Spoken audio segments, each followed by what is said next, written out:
Welcome back to another episode of the Pitch Pod, everyone. I am your host, Jeff Stebbins. Join with me, as always, is my co-host, Joe Janner. Joe, how you doing this evening? Jeff, I'm doing well as always. Happy to be a part of the Pitch Pod. Looking forward to conversation, recapping what we witnessed in El Clasico, and then looking forward to our international break match that we'll discuss France versus Netherlands. So again, always happy to be here. Excited. Absolutely. El Clasico, that was a really, really fun matchup. Obviously, Barcelona v Real Madrid. Neither of us got that one right, but it was quite a matchup. So, Joe, can you take us through what happened in that match? Yeah, you said it. In a sense, it wasn't where we thought it was going to go, but it was definitely a well contested match and very exciting from the get go all the way through the end. The early own goal essentially kind of came out of nowhere. It was a cross from Vinicius Jr. I think you could look at it 500 times and say, how could that just be? But it is. That's the game. And to get Real Madrid an early lead was very helpful for what they were trying to do. And then you see it was late in the first half, the equalizer from Sergio Roberto, and then you go into the second half thinking, okay, so it's still anybody's game, and really, my notes included more so the fact that it wasn't so much what Barcelona was doing, but more so what Real Madrid failed to do or wasn't able to do in this match. That then we talked about the late winner from Kessie to win it, but I mean, in between all that, there was a whole lot for me that Real Madrid wasn't doing that is indicative of that score line. Are we going to get into individual player performances? I thought Benzema really was ineffective. Some of the commentators that I was listening to suggested he was used the word tame. And I was almost looking at suggesting, well, again, aside from not trying to knock him too much for being a 35-year-old striker, kind of wondered if the way that his approach and some of his opportunities missed, it lent himself to a player that's either hurt or, again, in previous contests, going back to Champions League, maybe overused.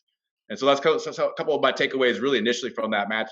With all being said, it's still exciting. And again, congratulations to Barcelona for winning. Yeah, I think most people left with the impression like what's happening with Benzema, because typically he's a great striker, and he was involved in some plays and doing some very basic things, but a player of that caliber, despite his age, you expect him to do more. So it's understandable, the criticism. I don't know if I'm ready to, kind of like what you said. I feel like some of the criticism was a little bit overly harsh, and maybe he is playing through an injury. It's tough to tell, but a lot of the game, it seemed like Real Madrid was relying on Vinicius Jr. on that left side to kind of make something happen. And he's a great player. He's amazing, but it's easier said than done. And so I felt like every time I was watching the game, it was always him with the ball on the left side trying to do something one-on-one. Is that kind of what you noticed as well, Joe?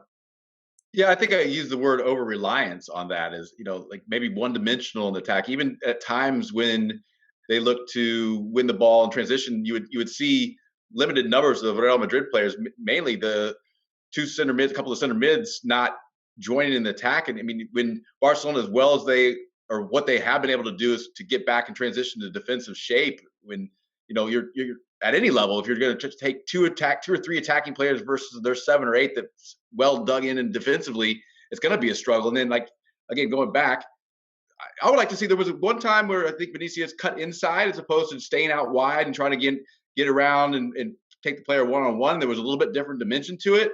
I think maybe even going further, I don't know if Real Madrid's tried often as much to see what it would look like to give him the free reins to switch sides at times, so it's not always overly dependent, again, on attacking on that left-hand side, is what we saw in this contest.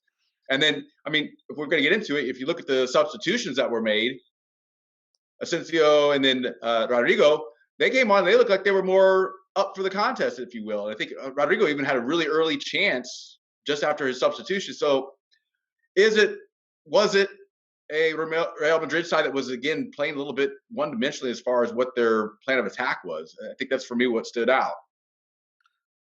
Yeah, yeah, you have to think that the manager, hopefully for the next match, is thinking, how else can we utilize Vinicius Jr., right? We know he's great, but we also know he's always going to be on that left side trying to do something magical with his feet. And so, how else could you use him? And I like what you said. Could he cut in earlier and then have a run off that? So that makes sense to me, Joe. I like that. But also, I don't want to take away from Barcelona because they did win this match, and they were playing a great team, really good competition. So, Joe, who was your man of the match? I think of this when you have that type of game, and then you see a goal scorer come through late in Kessie to win it. And at a time, I think that's got to be the guy that you give the man of the match to. Winning goal, winning contest. Again, Barcelona, the 3 points to further separate themselves from Real Madrid. I think there was some all but maybe myself and others ever said, it's over, but I think we're far from it. But being that far of a separation. So again, the winner, Kessie scoring, my man of the match. That makes sense. That's fair enough. Uh, you know, I Joe, you may not be surprised when I tell you my man of the match, right?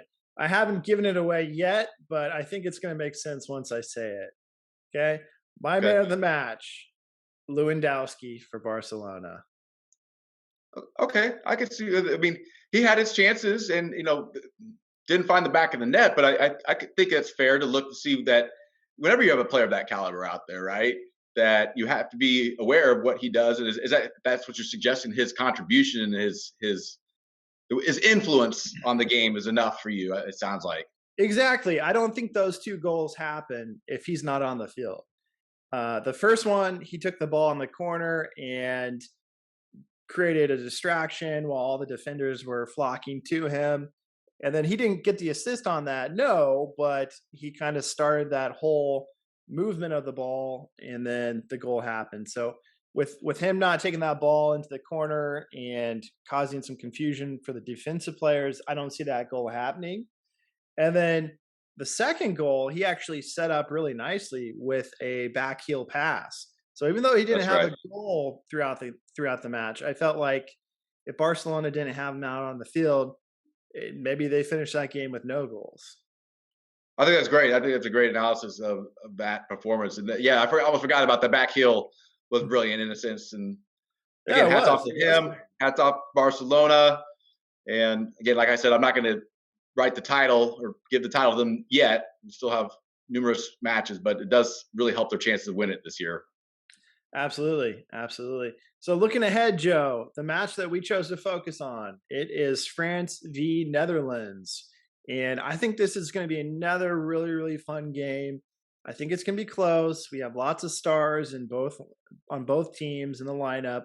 So what's your initial impressions going into this match?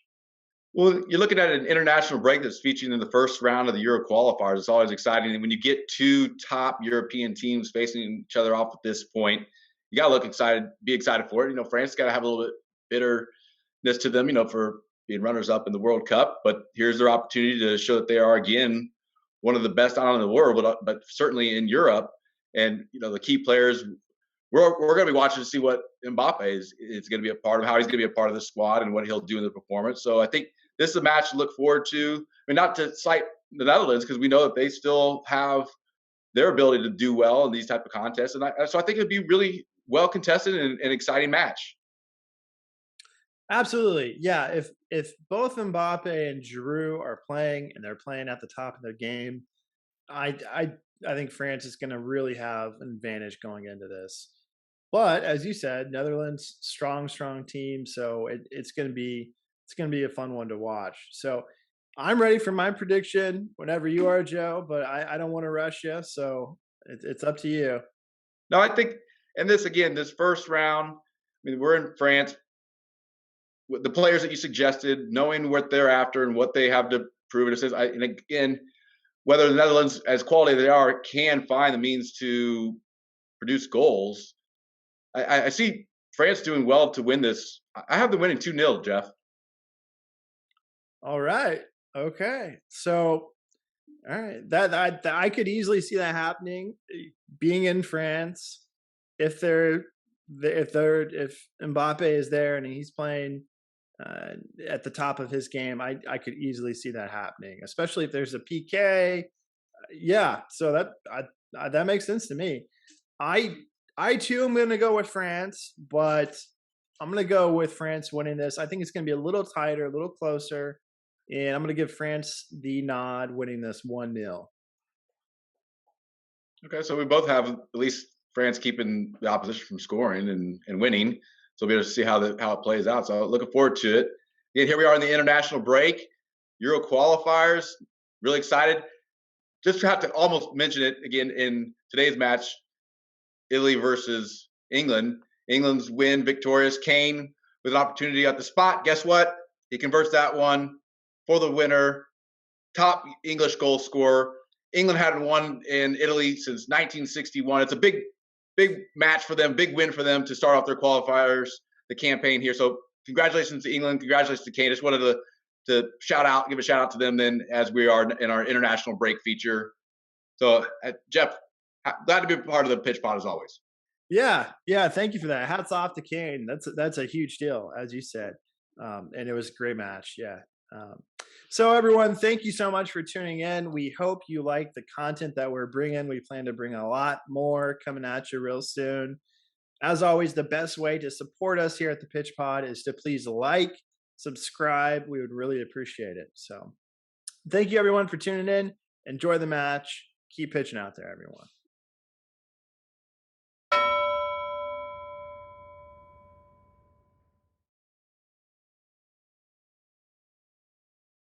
In a game, the round ball, round posts, anything can happen.